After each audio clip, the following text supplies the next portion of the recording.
The fluorescent lights of the hospice room buzzed quietly as Marcus Bennett reached for the phone with trembling fingers. Stage 4 pancreatic cancer had reduced the once powerful Navy SEAL to a shadow, but his eyes still held that warrior's focus.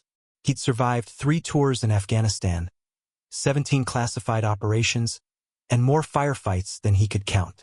But this enemy was different. This one he couldn't outrun.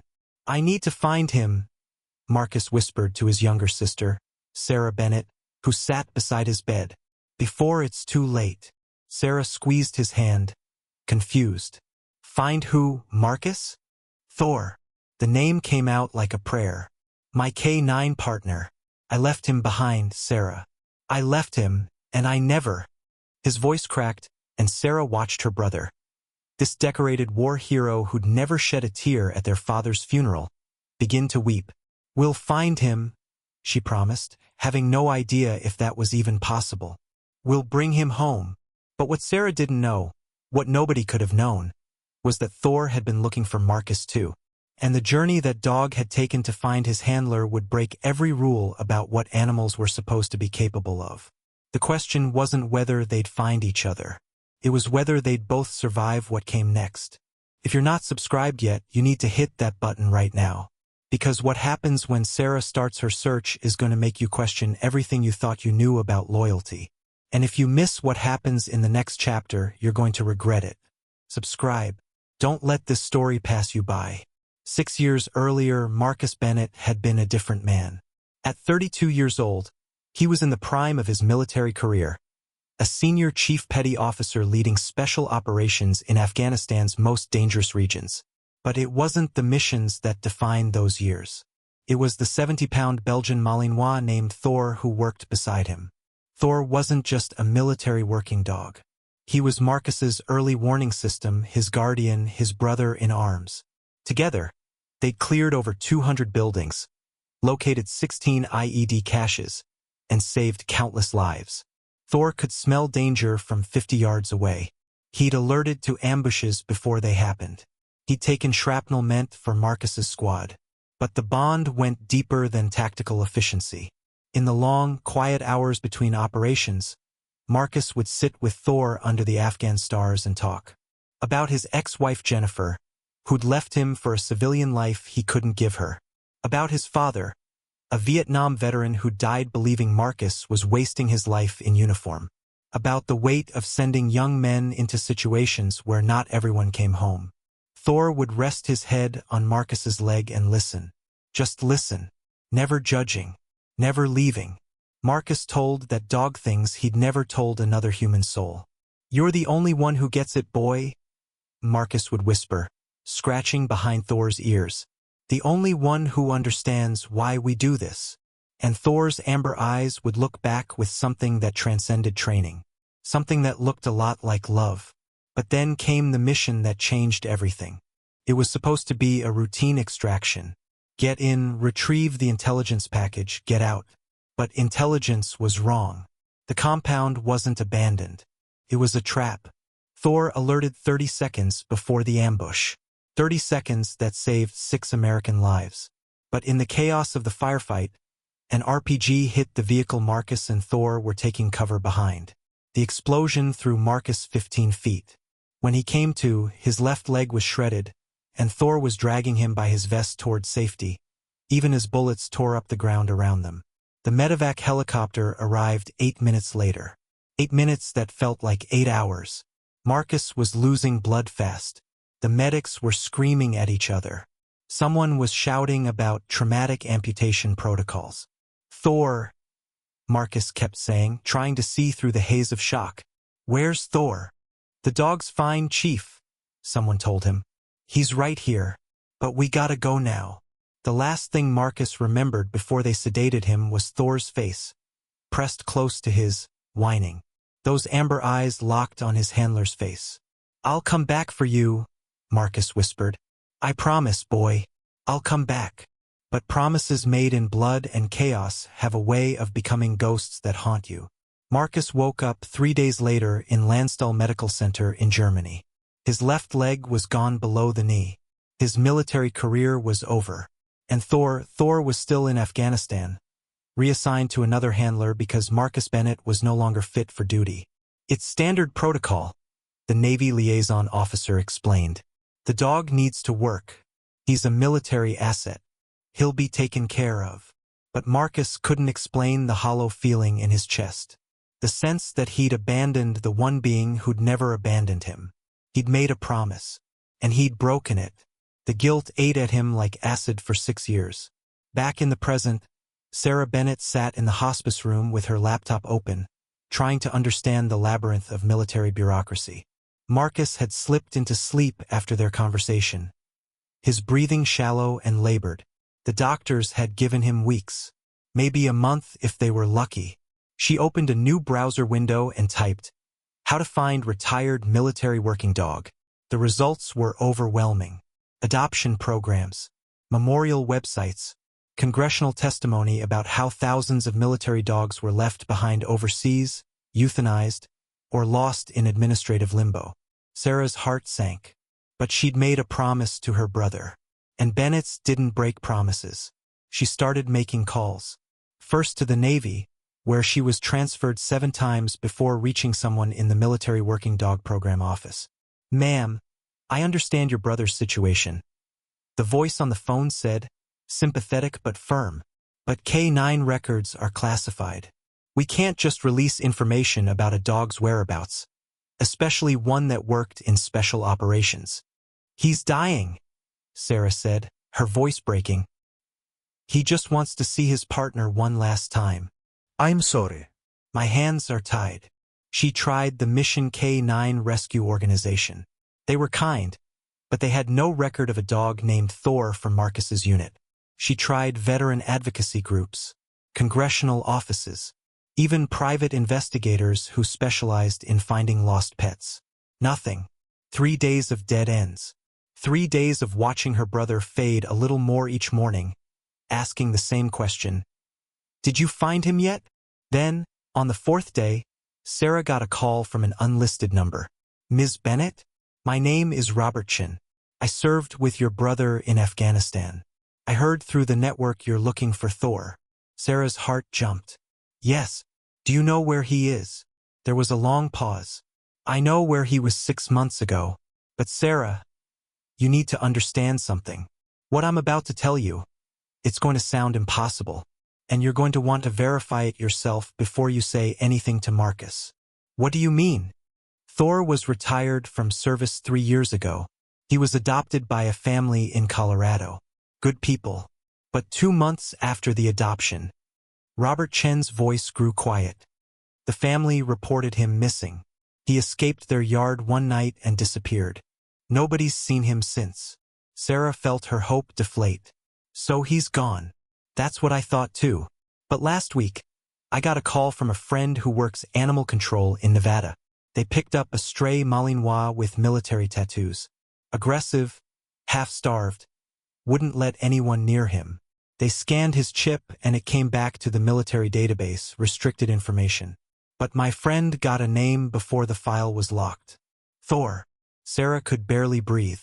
"Thor's alive." "If it's the same dog, yes. He's at a shelter in Reno." "But Sarah, this dog has been on the move for 2 years. Colorado to Nevada on foot is over 700 miles. Whatever drove him to run, whatever he's been through." Robert paused. "He's not the same dog Marcus remembers, and you need to prepare your brother for that." But Sarah was already grabbing her keys. What she didn't know was that Thor's journey hadn't been random, and the shelter in Reno was just 20 miles from the VA hospital where Marcus had spent 6 months in rehab after losing his leg. Some bonds don't break. They just wait. The Reno Animal Shelter sat in an industrial part of town, squeezed between a tire shop and an abandoned warehouse. Sarah pulled into the parking lot just after noon, her hands still shaking from the 5-hour drive. She'd left at dawn without telling Marcus where she was going. She couldn't bear to give him hope if this turned out to be a mistake. Inside, the shelter smelled like disinfectant and wet dog. A tired-looking woman in her 50s looked up from behind the desk.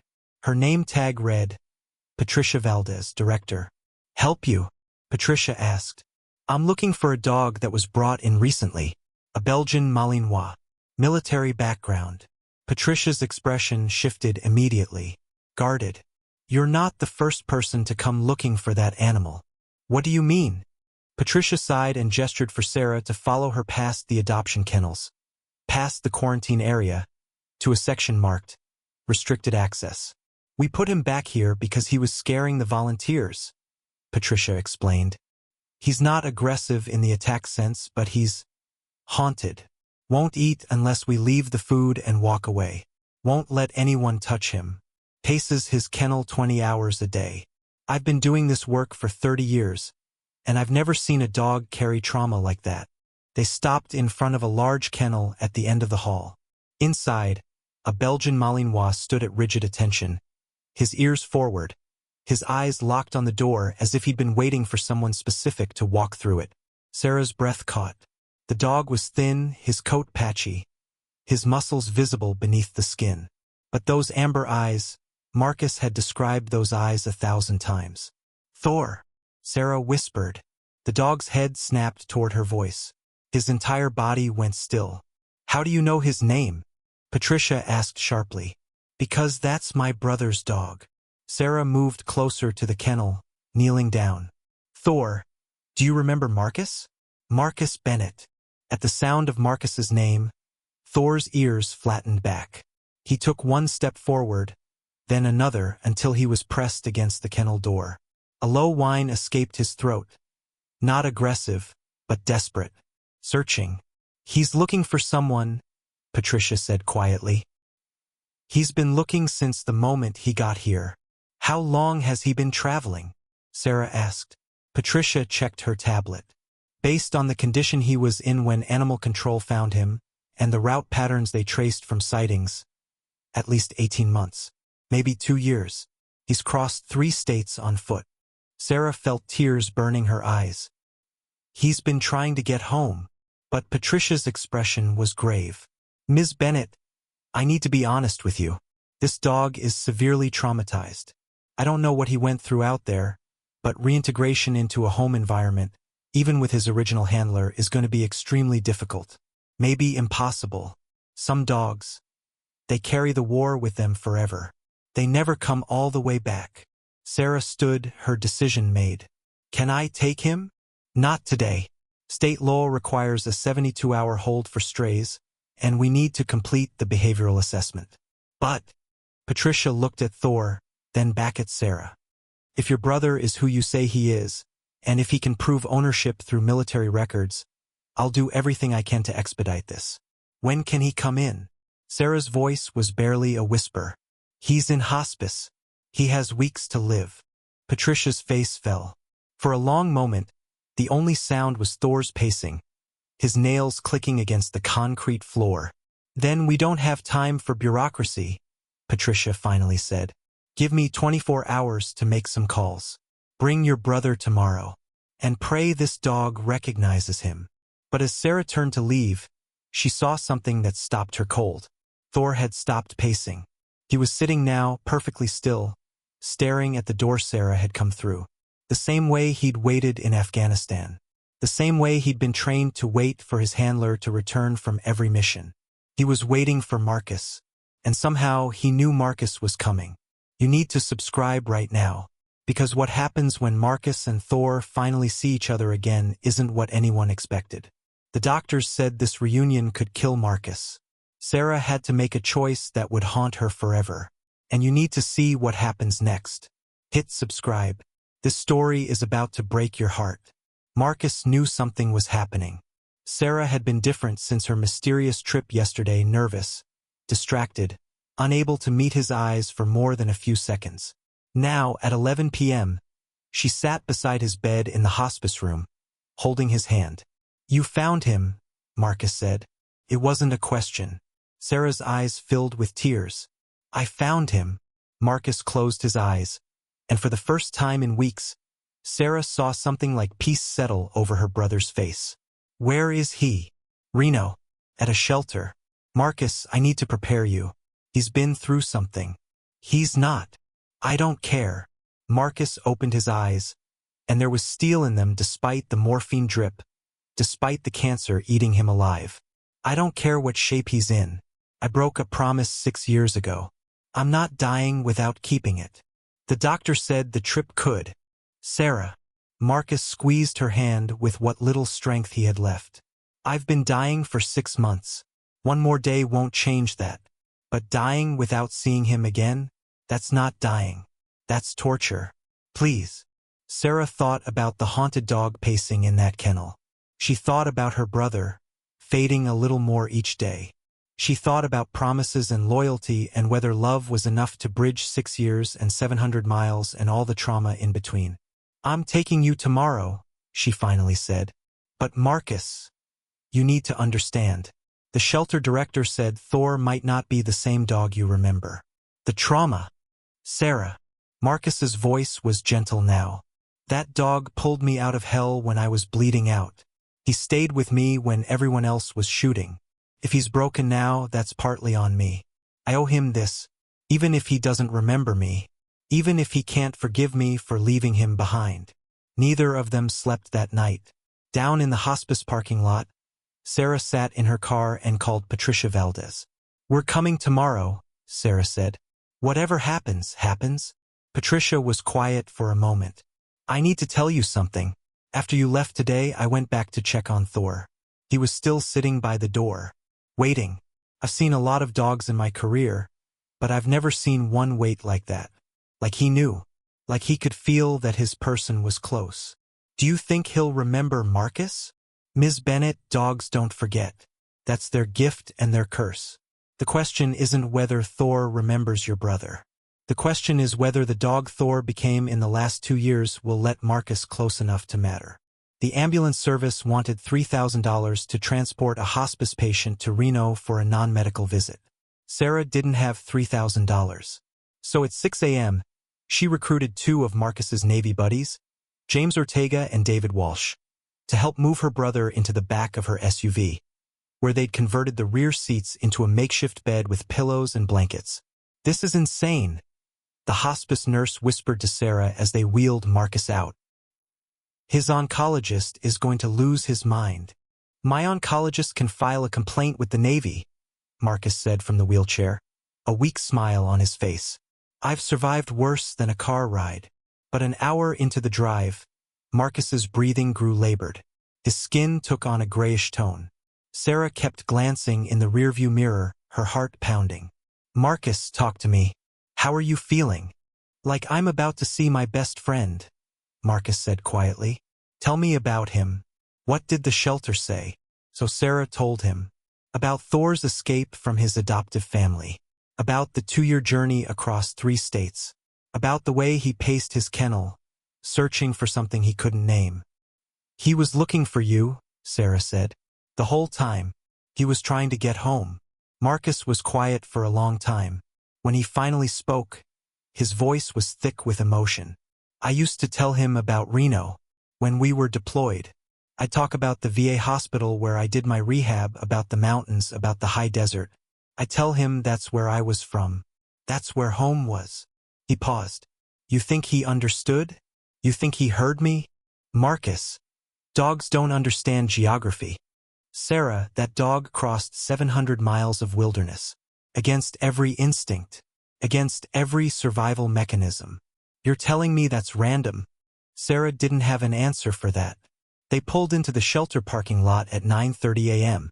Patricia Valdez was waiting outside, along with a veterinarian named Dr. Melissa Chong.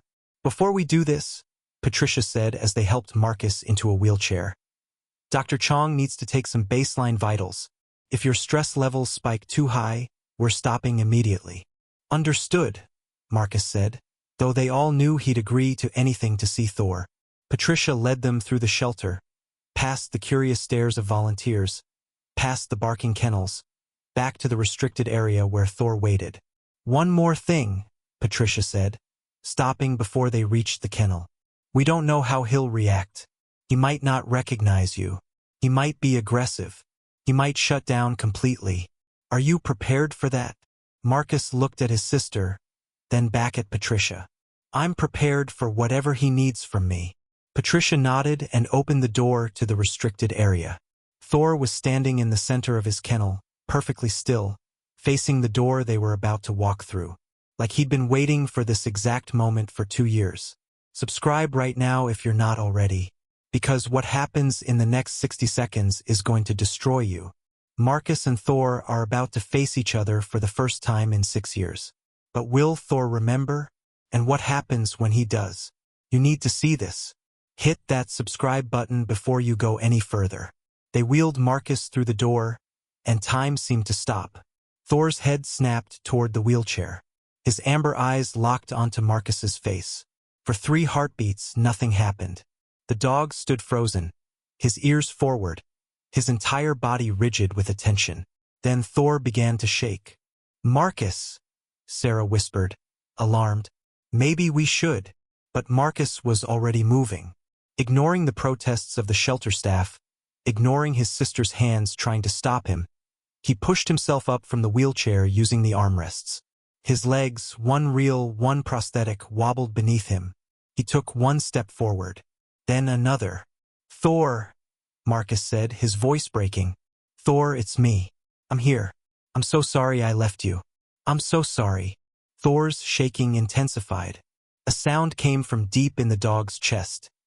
Not a growl, not a bark, but something primal, anguished. "He's going to attack," Dr. Chong said urgently. "We need to." But Patricia raised her hand. "Wait, just wait." Because Thor wasn't preparing to attack. He was crying.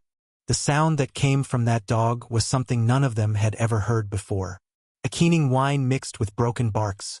A vocalization of grief so profound it didn't sound like it came from an animal. It sounded like it came from a soul that had been shattered and was trying to piece itself back together. "Open the kennel," Marcus said. "Absolutely not," Dr. Chong said firmly. "That dog is." "Open the kennel," Marcus repeated louder now. "That's my dog. That's my responsibility. Open it. Now." Patricia looked at Sarah, who nodded, tears streaming down her face. The kennel door swung open. For 1 terrible second, Thor didn't move. He just stood there, shaking, crying, staring at the man he'd crossed 3 states to find. Then he moved. Thor launched himself out of the kennel, but he didn't attack. He collapsed at Marcus's feet, pressing his body against his handler's legs, his head against Marcus's thigh, making that broken sound over and over. His tail was tucked, his ears flat. Not in fear, but in submission, in apology, as if he thought he'd done something wrong. Marcus dropped to his knees on the concrete floor, ignoring the screaming pain in his leg, ignoring the shocked gasps from everyone around him. He wrapped his arms around Thor and buried his face in the dog's neck. "I'm sorry," Marcus sobbed. "I'm so sorry, boy. I should have come back. I should have found you. You waited for me, and I left you behind." Thor pressed closer, as if trying to crawl inside Marcus's embrace. His crying grew quieter now, replaced by small whimpers and the frantic licking of his handler's face. His hands, any part of Marcus he could reach, checking, verifying. This was real. This was happening. "I've got you now," Marcus whispered. "I've got you. You're safe. You're home." Sarah stood frozen, watching her brother. This man who'd faced enemy fire without flinching, who'd never cried at funerals or weddings or births, completely break apart while holding a dog who'd walked 700 miles to find him. Patricia Valdez wiped her eyes. "In 30 years," she said quietly to Dr. Chong, "I've never seen anything like that." But Dr. Chong was watching Thor with clinical concern. "Look at his eyes. Look at the way he's moving." Because now that Thor had found Marcus, he wasn't letting go. Every time Marcus shifted position, Thor moved with him, pressing against him, touching him, making sure he was real. The dog's eyes were wild, dilated, constantly scanning the room for threats. "He's terrified," Dr. Chong said. "He's found his handler, but he's terrified of losing him again." Marcus seemed to understand. He kept his arms around Thor, kept his voice low and steady. "I'm not going anywhere, boy. I'm right here. I'm right here." But the truth was, Marcus was going somewhere. He was dying, and everyone in that room knew it except the dog who'd just found him. They stayed like that on the concrete floor for 20 minutes. Marcus holding Thor. Thor holding Marcus. Neither one willing to let go. Finally, Patricia knelt beside them. Marcus, we need to get you back in the wheelchair. You're going to hurt yourself. I don't care. Marcus. I said I don't care. Marcus looked up at her, and his eyes were fierce. This dog walked 700 miles to find me. I can sit on a concrete floor for as long as he needs. Sarah knelt down beside her brother. The paperwork. Can he take Thor home today? Patricia hesitated. The 72-hour hold. To hell with the hold, Marcus said. That's my dog. I have the military records. I have the documentation. And I have about 3 weeks left to live. So unless you're planning to arrest a dying Navy SEAL, Thor is coming home with me today. Patricia looked at Sarah, then at Marcus, then at Thor, who hadn't taken his eyes off his handler's face. Give me 30 minutes to make some calls, Patricia said. And Marcus? When you take him home, you need to understand he's been through severe trauma. He's going to have triggers. He's going to have behaviors that are challenging. You're going to need professional help. Then get me professional help, Marcus said simply. But he's coming home. What none of them saw was the way Thor's eyes tracked every person who walked past the door. The way his muscles tensed at every sudden sound. The way he positioned himself between Marcus and the entrance, ready to defend against threats that weren't there. Thor had found his handler. But the war had never left him. And the reunion everyone had hoped for was about to become something far more complicated. Getting Thor into Sarah's SUV took 40 minutes and the combined effort of 3 people. The dog wouldn't leave Marcus's side, but he also wouldn't voluntarily enter a vehicle. They finally managed by having Marcus sit in the back seat with the door open, calling Thor until the dog reluctantly jumped in and pressed himself against his handler. The drive back to Reno was tense. Thor panted heavily, his eyes darting between windows, tracking every passing car like a potential threat. Every time a motorcycle passed, he'd growl low in his chest. Every time Sarah hit the brakes too quickly, he'd position himself over Marcus protectively. He thinks he's still deployed, Sarah said quietly. Marcus ran his hand along Thor's back, feeling the ridge of scars beneath the fur. Shrapnel wounds, bite marks, the physical record of 2 years surviving alone in the wilderness. He's doing his job. He's protecting me. Marcus, the hospice won't allow. I'm not going back to the hospice. Marcus's voice was firm. Take me home, to my apartment. Thor and I are spending whatever time I have left together. Sarah wanted to argue. The hospice had round-the-clock medical care, pain management, professionals who could keep Marcus comfortable. But she looked at her brother's face, at the first real peace she'd seen there in months, and she knew the argument was already lost. Marcus's apartment was a small 1-bedroom on the 3rd floor of a building that had seen better days. They'd kept it when he entered hospice, paying the rent with his disability benefits, thinking he might need it for storage or a place for visitors to stay. Now it would be his last home. They got him inside and settled on the couch. Thor immediately claimed the space beside him, his head on Marcus's lap, his eyes scanning every corner of the room. Sarah watched the dog's hypervigilance with growing concern. I'm going to the store to get supplies, she said. Food, bowls, a bed for Thor. He won't use a bed, Marcus said, still stroking the dog's head. He'll sleep wherever I sleep. That's how we did it downrange. After Sarah left, Marcus and Thor sat in the quiet apartment, the late afternoon sun streaming through the windows. Marcus felt the exhaustion in his bones, the cancer eating away at what little strength he had left. The doctors had been clear. The trip to Reno, the physical exertion, the emotional stress, it had accelerated everything. He probably had days now, not weeks. But as he sat there with Thor, he couldn't bring himself to regret it. I missed you, Marcus whispered. Every single day. I missed you. Thor's eyes never stopped moving. Window to door to hallway to window again. Watching, waiting, protecting. You can rest now, Marcus said. You're safe. The mission's over. But Thor didn't rest. Because for military working dogs trained in combat zones, the mission never ends. Every civilian space becomes a potential ambush site. Every stranger becomes a potential threat. Every moment of peace becomes the calm before the firefight. Thor had spent 2 years in survival mode. He didn't know how to turn it off. That night, Sarah brought Chinese food for dinner. Thor growled when she walked through the door, even though he'd met her several times. Marcus had to calm him down, had to reassure him that Sarah was safe, was family. "This is going to be hard," Sarah said as they ate. "Marcus, maybe we should contact that K-9 behavioral specialist Patricia mentioned." "No specialists," Marcus said firmly. "Thor doesn't need a stranger trying to fix him. He needs time. He needs to remember that the world isn't all danger." But around midnight, Sarah woke to the sound of Thor barking. Deep, aggressive barks that made her blood run cold. She rushed from the guest bedroom to find the dog standing at the apartment door, hackles raised, teeth bared. "Thor, down," Marcus called from the couch where he'd been sleeping. "Thor, it's okay. Stand down." Thor didn't stand down. He kept barking, kept growling, his entire body rigid with threat assessment. "What is it?" Sarah whispered. "What's he reacting to?" Marcus struggled to his feet and hobbled to the door.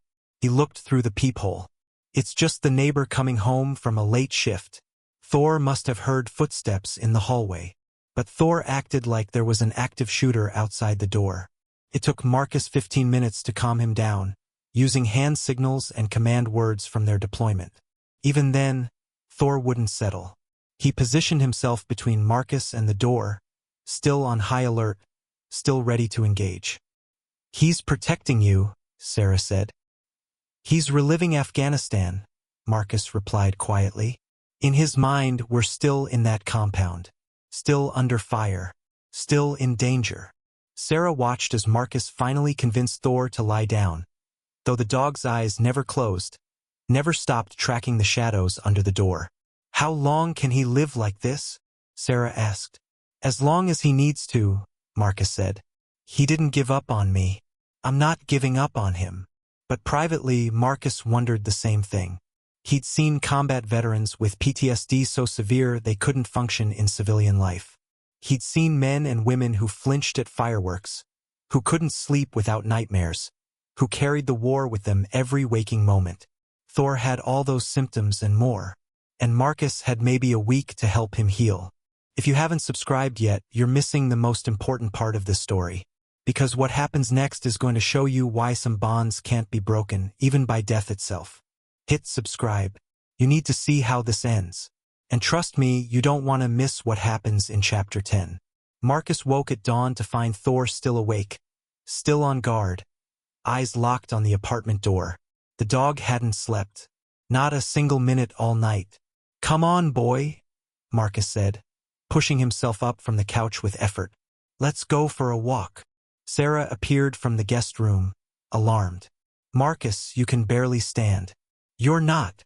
"I'm taking my dog for a walk," Marcus said, his tone leaving no room for argument.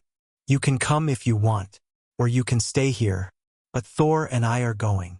They made it to the parking lot before Marcus had to stop and rest, his breathing labored, his prosthetic leg aching. But Thor seemed to relax slightly in the open air, his head raised, his nose working to process 1,000 different scents. "You remember this?" Marcus asked, gesturing to the mountains visible in the distance. "I used to tell you about those mountains, about how different they were from Afghanistan. Green instead of brown, pine trees instead of dust." Thor's ears perked up at the word Afghanistan. A trigger word, a war word. They walked slowly through the quiet morning streets, Marcus stopping every few yards to catch his breath. Sarah followed a few steps behind, ready to call 911 the moment her brother collapsed. But something was changing in Thor. The farther they got from the apartment, the more his rigid hypervigilance began to ease. He still checked every corner, still assessed every person they passed, but occasionally, just for a second, he would lean against Marcus's leg. A moment of connection. A memory of who they used to be. "That's it," Marcus encouraged. "You're doing good, boy. You're remembering." They reached a small park with a pond.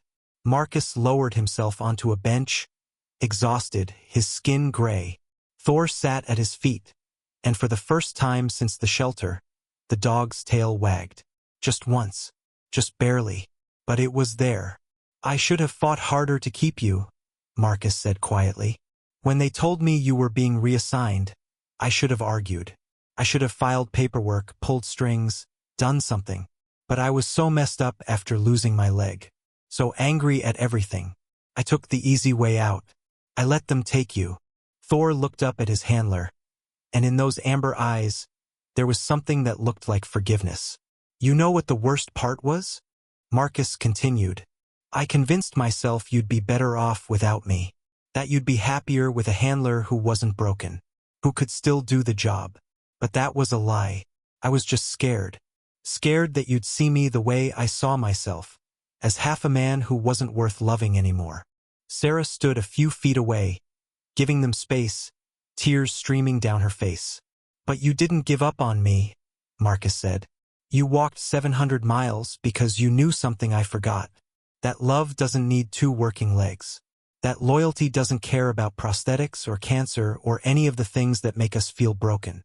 Thor pressed his head against Marcus's hand, and Marcus felt the dog's breathing slow, felt the tension begin to drain from those war-hardened muscles. "We're both broken, boy," Marcus whispered. "But maybe broken together is enough." They sat like that as the sun rose higher, as the park filled with early morning joggers and dog walkers. Thor tracked each movement, but the growling stopped. The constant threat assessment eased. He was still hypervigilant, still scarred by 2 years of survival and 6 years of waiting. But he was also home. On the walk back to the apartment, Marcus had to stop 3 times, his body giving out. The final time, he collapsed against a brick wall, gasping, his lips taking on a bluish tint. "That's it," Sarah said firmly, pulling out her phone. "I'm calling an ambulance." "No," Marcus managed. "Just give me a minute." But Thor knew. Dogs always know. He pressed himself against Marcus's side, whining, his eyes searching his handler's face. This wasn't exhaustion.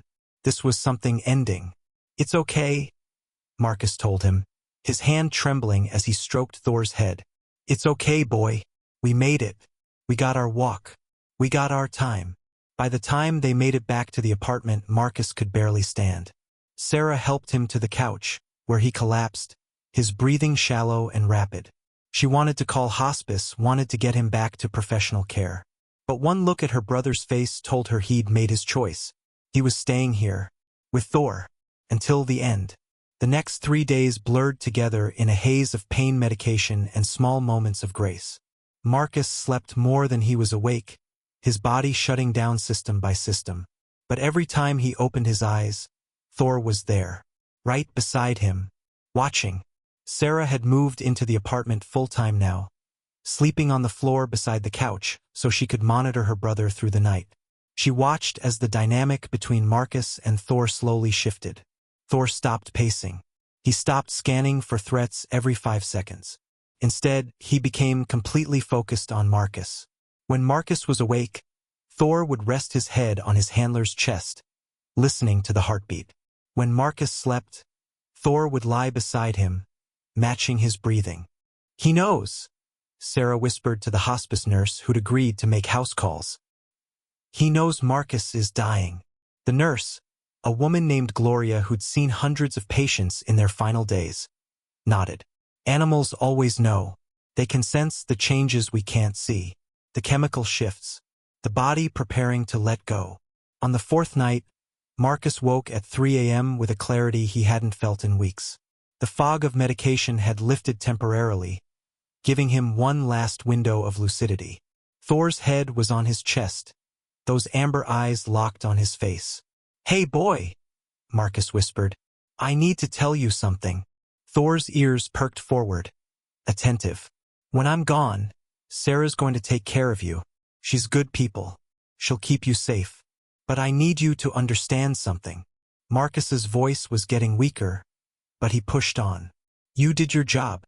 You did it better than any dog I've ever known. You saved my life in Afghanistan. You walked 700 miles to find me. You gave me one last week of peace. Your mission is complete. Do you understand? Your mission is complete. Thor whined softly, pressing closer. And I need you to do one more thing for me, Marcus continued, his eyes filling with tears. I need you to let go of the war. I need you to learn to be happy again, to trust again, to let Sarah love you the way you deserve to be loved. Because you're not a weapon anymore, Thor. You're not a tool. You're a good dog, the best dog, and you deserve to rest. Sarah, listening from the floor, had to cover her mouth to keep from sobbing. I love you, Marcus said. I loved you from the first day they partnered us. And I'll love you wherever I go next. But you need to stay here. You need to live. Not just survive, live. Can you do that for me? Thor's tail thumped once against the couch. A small movement, but it was there. Marcus smiled. That's my boy. Over the next day, something remarkable happened. It was as if Thor understood Marcus's words. The hypervigilance that had defined him since the shelter began to fade. He allowed Sarah to pet him without growling. He ate food from her hand. He even closed his eyes for short periods, allowing himself to sleep, something he hadn't done since the reunion. It's like he's letting go, Sarah said to Gloria, the hospice nurse. He's following orders, Gloria replied. His handler gave him permission to rest. So he's resting. On the 6th morning after the reunion, Sarah woke to find Marcus barely conscious, his breathing ragged and labored. Thor was lying beside him, one paw stretched across Marcus's chest. Marcus, Sarah whispered, kneeling beside the couch. Do you need more pain medication? Marcus's eyes opened, and he looked at her with surprising peace. Just stay, he whispered. Both of you, just stay. So they stayed, Sarah holding her brother's hand. Thor pressed against his side. The sun moved across the floor.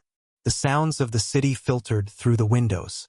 And Marcus Bennett, Navy SEAL, war hero, Thor's handler, began to let go.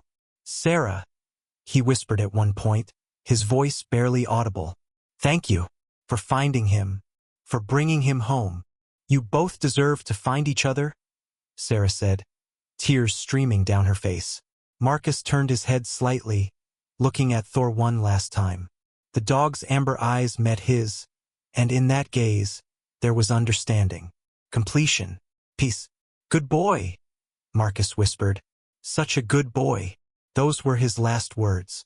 Marcus Bennett died at 3:47 p.m. with his sister holding his hand and his dog pressed against his heart. He died without pain, without fear, surrounded by the two beings who loved him most in the world. Thor knew immediately. He raised his head and released one long, mournful howl, a sound of grief so pure and profound that the neighbors later said it made them cry without knowing why. But then, slowly, Thor lowered his head back to Marcus's chest. He stayed there for another hour as if keeping vigil, as if making sure his handler made it safely to whatever came next. Finally, gently, Sarah reached out and touched Thor's head. Come on, boy, she whispered. It's time to let him rest. And Thor, the dog who'd crossed 700 miles, who'd survived 2 years alone, who'd found his handler against impossible odds, finally followed a new command. He let go. The funeral was held at a veteran cemetery in the mountains outside Reno. 200 people attended, Navy SEALs from Marcus's old unit, veterans who'd heard the story, strangers who'd followed the reunion on social media after Sarah had posted about it. Thor sat beside Sarah during the service, a military working dog vest on his back, provided by Robert Chan and the Veterans Network. He was calm, dignified, every inch the professional canine he'd been trained to be. But when they played taps, Thor raised his head and howled. A final goodbye to his handler. After the funeral, Sarah took Thor home to her house, a small ranch outside the city with a fenced yard and room to run. The first week was hard. Thor paced the perimeter of the property, checking for threats, unable to settle. He wouldn't eat unless Sarah stayed in the room. He woke her every night with nightmares, whining and twitching in his sleep. But slowly, things began to change. Sarah followed the protocols the K9 behavioral specialist had provided. She established routines. She used positive reinforcement. She never punished Thor's fear responses, only redirected them. And she talked to him about Marcus. "He wanted you to be happy," Sarah would say, sitting with Thor in the evenings.